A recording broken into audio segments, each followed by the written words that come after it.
গোটা তামিলকে ছিনিয়ে নিলেন নায়ক থেকে রাজনীতিবিদ বনে যাওয়া থালাপতি বিজয়।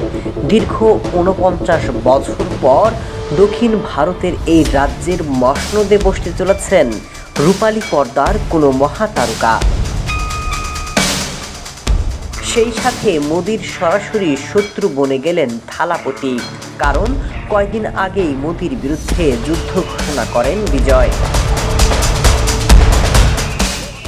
২০২৬ সালের বিধানসভা নির্বাচনের প্রাথমিক প্রবণতা অনুযায়ী বিজয়ের নবগঠিত দল তামিলাকা ভেটকিম কাজগম অভাবনীয় সাফল্যের মুখ দেখেছে।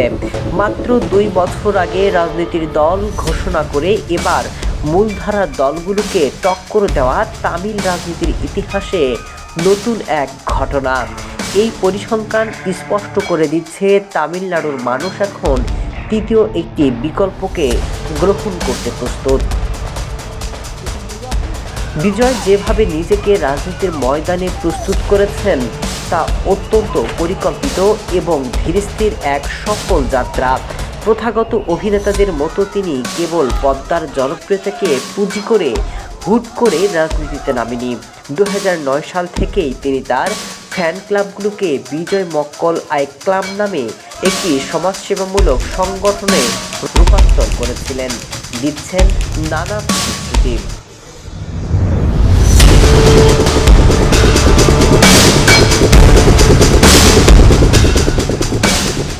২০২৪ সালের ফেব্রুয়ারিতে যখন তিনি আনুষ্ঠানিকভাবে দল ঘোষণা করেন, তখন তিনি স্পষ্ট জানিয়ে দিয়েছিলেন যে তিনি আর সিনেমা করবেন না।